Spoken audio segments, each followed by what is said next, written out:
Инаку, емисијата ќе завршиме со прилогот, но со коментар за македонските просветители Кирил и Методи.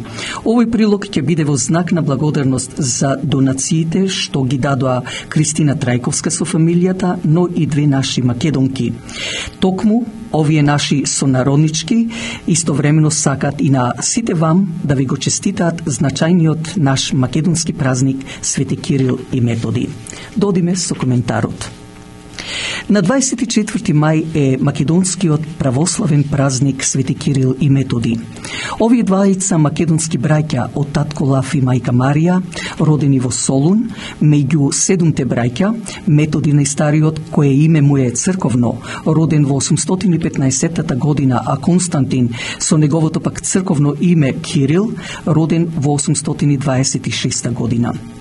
Неговиот татко Лав не беше византиски, тук македонски службеник на царската власт или еден вид премиер на таа област, зашто цар на цела Македонија која се протегаше од Јадранско море па се преку Цариград до Анадолија, денешна Турција, и од Волос до Дунав и преку Дунав, со царот Константин, почнувајќи од првиот Константин па се до 11-тиот, се до доаѓањето на османлиите, престолнина на тоа царство беше Цариград или царевиот град Константинопол или денешен Истанбул.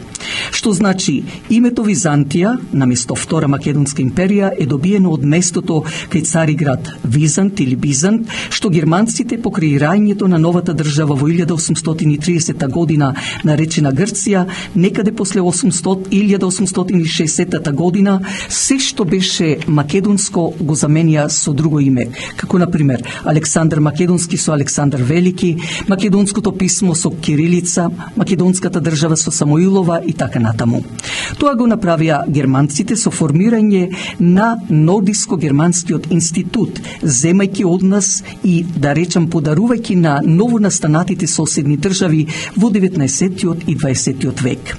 Може би затоа Методи, како најстар син, неговиот татко Лав го прати да биде официр помеѓу македонците, а потоа Методи се помонаши одејќи на планината Олимп, за да пак подоцна му се придружи и неговиот најмал брат Кирил, односно Константин Филозоф. Инаку за ваша информација, овие се побожни имиња Кирил и Методи. Тие доаѓаат, пример за Кирил, зборот Кир, кој не е грчки, туку грците го присвоија од македонците, а значи господин, а Ил е богот на сонцето, односно целосно кажано Кирил или Господ Бог. Методи пак, мет, односно мет, оди или чекори, а целосниот збор од Методи блажен чекор или сладок чекор.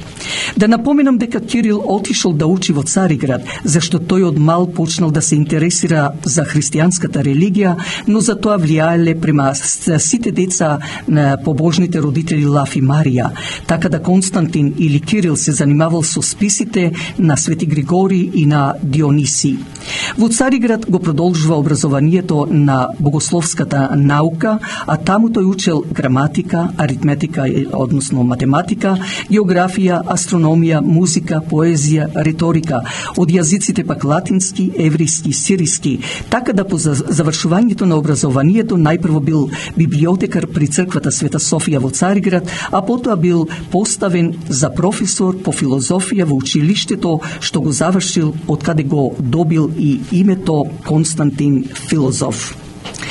Бидејќи Кирил и Методи високо образовани, ним подоцна им се дава многу важна и тешка задача да прават мисија со христијанството, одејќи најпрво во Багдад, а исто така кај Хазарите, Моравија, се до Балтикот и другите народи на исток и север од Ромеа и да го просветуваат народот.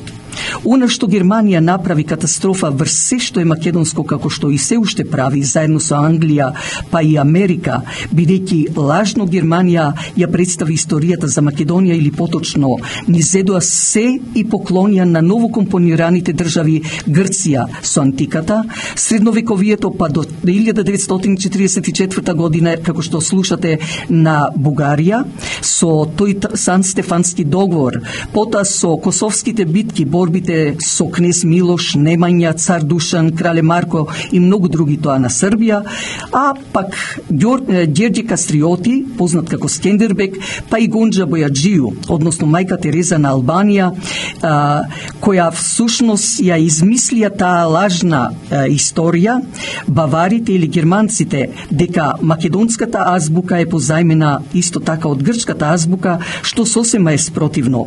Пред да одиме на македонската азбука, да спомнам дека двајца од Грција отидоа во 1824-25 година да азбуката ја упростат.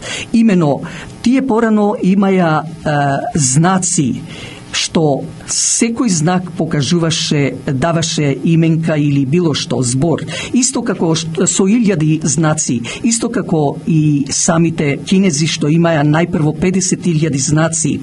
Така да пример, да кажам, реков дека ја упростија кога отидоа во Франција, од алфа, што значи да речиме тоа е за нив вол, бета куќа, гама камила, делта пенџер и така натаму.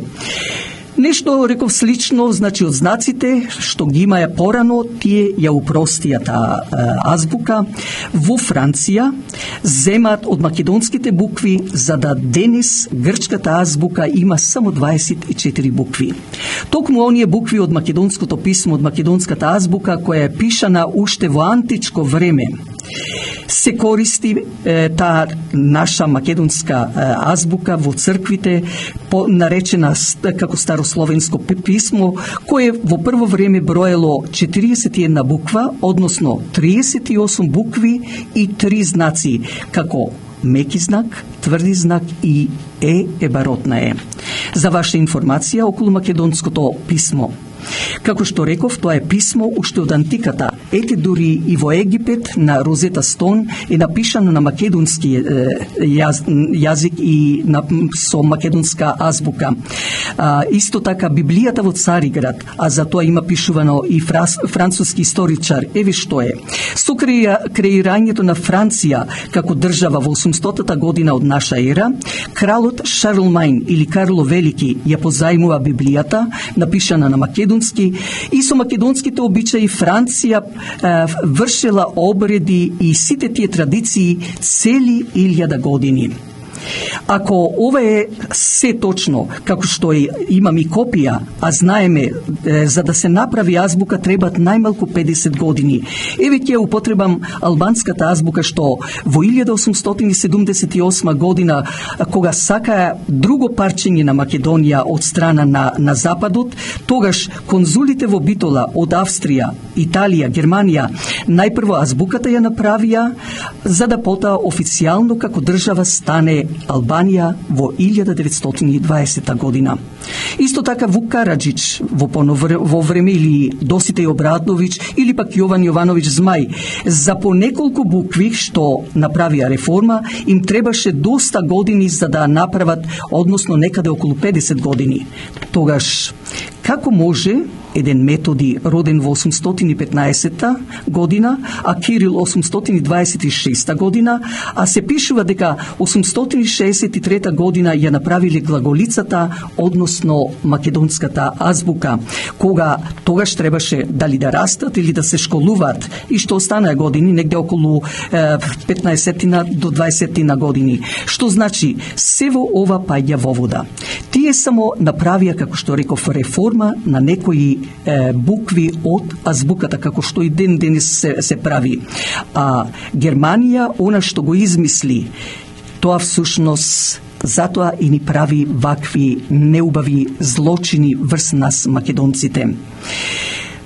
Кирил и Методи ја направија, велат, глаголицата, а знаеме глагол кој е стар збор, а во граматиката означува работа, а пак од зборот слово не нарекоа словени. Но да се вратиме повторно на Кирил и Методи, но најпрво со песна. Божи